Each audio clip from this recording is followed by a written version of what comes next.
कभी कभी इंसान इतना टूट जाता है कि उसके पास सिर्फ आंसू बचते हैं, सशस्त्र नहीं।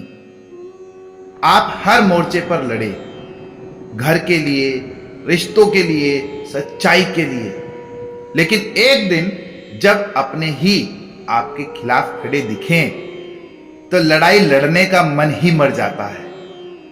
आज अर्जुन भी टूटा है, ना कोई तर्क बचा है, ना ताकत, सिर्फ आत्मसमर्पण बचा है। श्लोक 46 का अर्थ है कि अर्जुन कहता है, हे कृष्ण, अगर हथियार छोड़ दूं और करो मुझे निहत्था ही मार डालें तो भी मुझे वही ज्यादा अच्छा लगेगा। जब एक इंसान अंदर से पूरी तरह हार जाता है तो उसे अपनी हार से भी सुकून मिलने लगता है। कोई बेटा कहता है, अब बोलकर क्या मिलेगा, चुप रहना ही बेहतर है।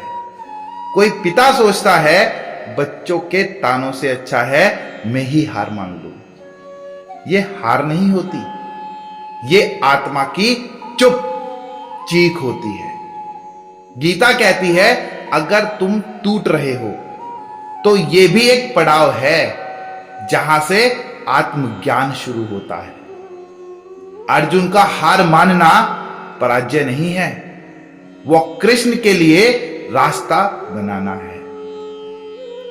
श्लोक 47 का अर्थ है कि संजय कहता है, इस प्रकार कहकर अर्जुन ने अपना धनुष बाण एक ओर रख दिया और रथ के अंदर बैठ गया। उसका मन शौक से भर चुका था।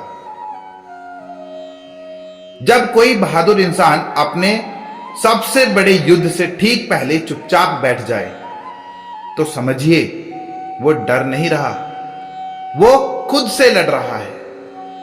कभी आपने किसी को देखा है जो पहले सबसे आगे लड़ता था, आज सबसे पीछे बैठा है क्योंकि शब्द थक गए हैं और आंसू बोलने लगे हैं। गीता सिखाती है, जहां इंसान मौन हो जाए वहीं से ईश्वर बोलना शुरू होता है। अर्जुन की चुप्पी से अब कृष्ण की गीता जन्म लेगी। जब सब कुछ छूट जाए तब कृष्णा का हाथ पकड़ना पड़ता है। अर्जुन अब तैयार है क्योंकि उसने अपने अहंकार, तर्क और बहानों को छोड़ दिया है। अब वो शिष्य है, अब वो खाली है और अब ही उसे भरा जा सकता है। गीता कहती है, जब जीवन की सारी बातें थम जाए तो बस कृष्ण को बुलाइए, वो सुनेंगे, समझाएंगे और जीवन की दिशा देंगे। क्योंकि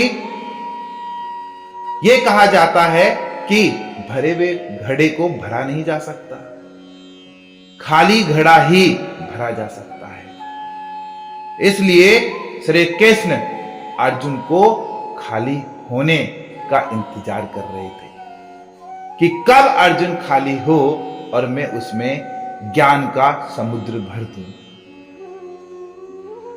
क्या आप भी कभी अर्जुन की तरह सिर्फ चुप रह गए? क्या कभी ऐसा हुआ कि आप टूट गए पर दुनिया को सिर्फ आपकी चुप्पी दिखी? तो कमेंट में लिखिए, मैं भी कभी अर्जुन था, मुझे भी कृष्ण की जरूरत थी। धन्यवाद।